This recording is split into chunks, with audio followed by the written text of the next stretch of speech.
प्रश्न 1। हाल ही में किस आईआईटी संस्थान ने किसानों की आय बढ़ाने के लिए सौर निर्जलीकरण तकनीकी विकसित की है?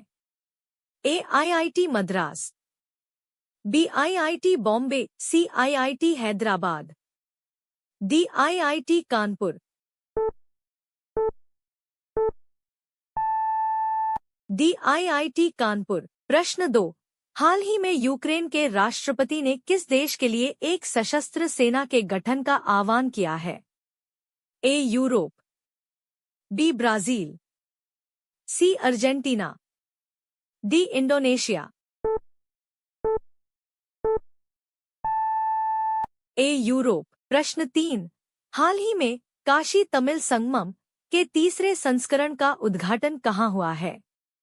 ए वाराणसी, बी उज्जैन, सी तमिलनाडु, डी चेन्नई,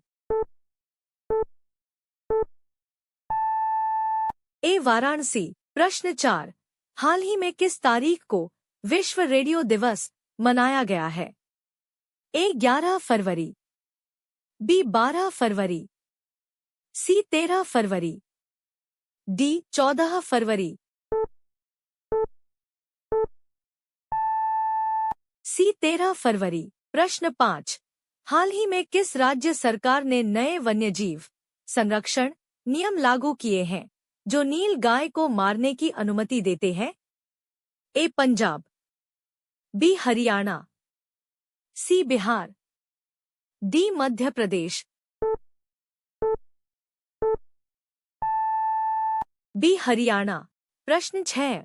हाल ही में कहाँ आयुष्मान भारत वय वंदना योजना आधिकारिक तौर पर शुरू की गई है? ए गुजरात में, बी नई दिल्ली में, सी चंडीगढ़ में, डी पुडुचेरी में, डी पुडुचेरी में। प्रश्न 7। विश्व सरकार शिखर सम्मेलन WGS 2025 भविष्य की सरकारों का निर्माण थीम के तहत कहाँ आयोजित हुआ? A Tehran, B Dubai, C Kuwait City, D Singapore, B Dubai. प्रश्न 8। हाल ही में कौन सी भारत यूके ऊर्जा वार्ता नई दिल्ली में आयोजित की गई? ए पहली, बी दूसरी, सी तीसरी, डी चौथी,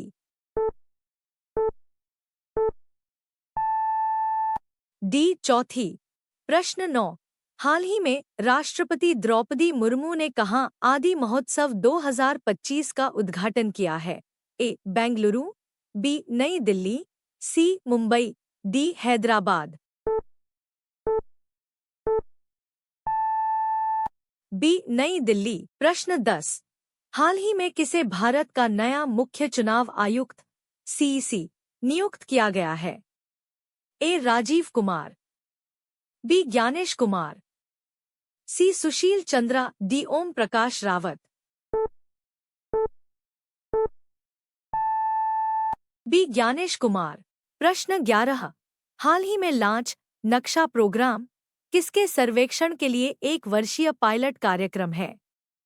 ए ग्रामीण भूमि, बी कृषि भूमि, सी शहरी भूमि, डी सरकारी भूमि, सी शहरी भूमि। प्रश्न 12।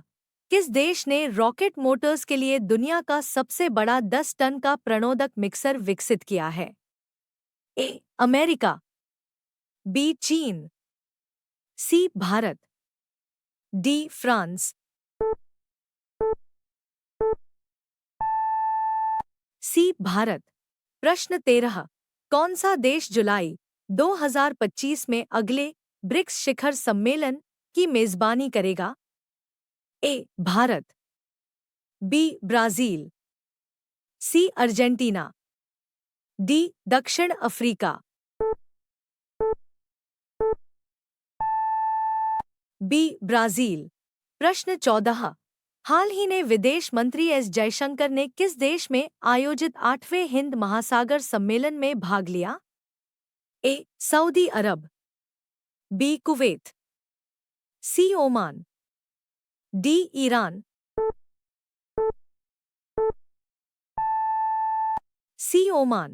प्रश्न 15। निम्नलिखित में से कौन सा मानक साधन है जिसके द्वारा भारत में चुनाव कराए जाते हैं? A. Blockchain, B. Email, C. मतपत्र ballot paper, D. Electronic voting machine EVM. इसका जवाब कमेंट बॉक्स में लिखें। और यदि आपको वीडियो पसंद आई है तो लाइक करें, ज़्यादा से ज़्यादा दोस्तों के साथ शेयर करें। और यदि हमारे चैनल पर नए हैं तो चैनल को सब्सक्राइब करके बेल आइकन को प्रेस कर ले ताकि हमारे आने वाले सभी वीडियो की नोटिफिकेशन आप तक पहुंच जाएं। धन्यवाद।